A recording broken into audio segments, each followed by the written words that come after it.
Salut tout le monde, ici Jaurès de la chaîne en programme. Nous nous retrouvons aujourd'hui pour un nouveau format de vidéo sur la formation Flutter Firebase dans lequel nous allons voir comment réaliser un design de formulaire de progression.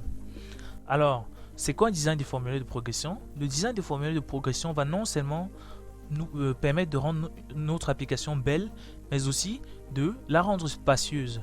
Donc, je vais vous montrer sans toutefois tarder l'exemple d'un formulaire de progression que nous allons essayer de reproduire dans cette vidéo. Donc, voici déjà l'exemple typique d'un formulaire de progression. Il permet de compartimenter des formulaires trop longs pour rendre l'application plus, on va dire, plus spacieuse et une expérience utilisateur plus agréable. Donc, le but sera bien évidemment de réaliser cet exemple-ci que nous avons à l'écran dans ce tutoriel. Alors, si tu n'es pas encore abonné, je t'invite à le faire et d'activer la cloche de notification pour ne louper aucune des prochaines vidéos de la chaîne en programme. Donc, notre application nouvellement créée avec Flutter, que vous avez utilisé la commande ou l'interface graphique, nous allons maintenant nous débarrasser de cette partie de code-ci. Voilà, nous nous en débarrassons. Et nous allons donc créer deux dossiers distincts. Donc, on va créer le dossier screen dans lequel sera stocké tous les fichiers concernant les différentes pages. Maintenant, un nouveau dossier que nous allons appeler widget. Dans le dossier widget sera stocké les différents widgets qui seront utilisés dans cette application. Donc, dans screen, nous créons login.date, la page login, un stateful que nous allons appeler login, login page. Voilà, et nous importons le matériel. Donc à ce niveau, nous mettons un scaffold.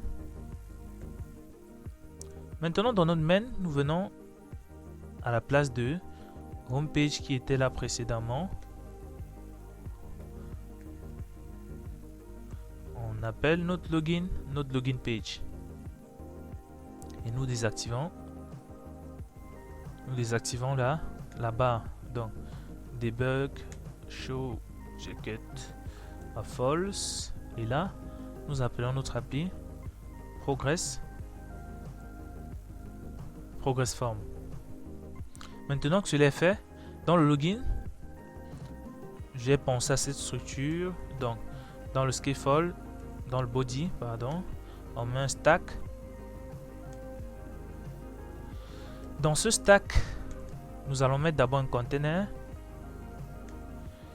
Et ce container, lui, va donner, on va dire, il va donner la couleur de fond. Donc, nous initialisons un double like qui sera égal media query point of context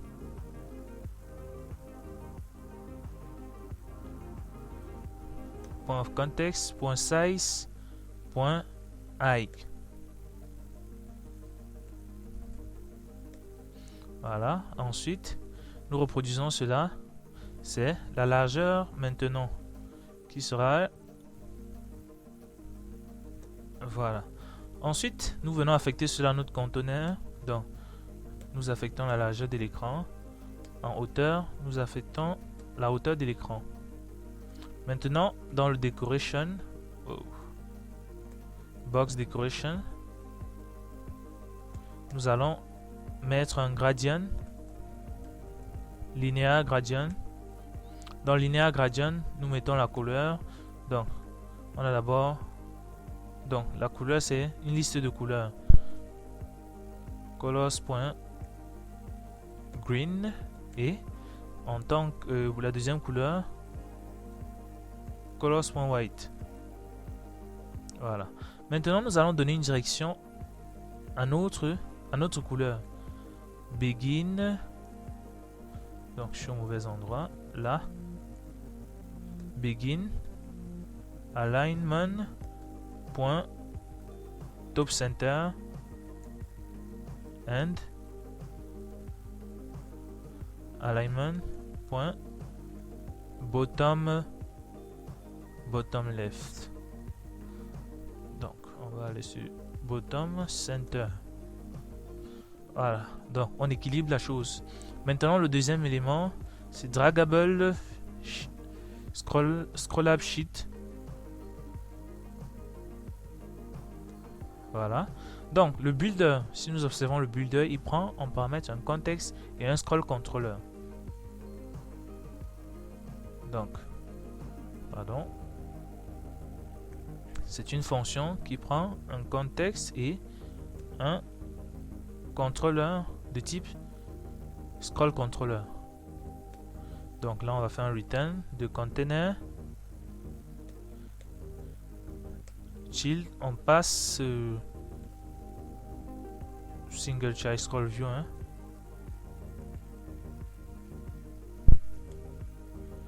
Donc dans le single child scroll view on va passer un colonne.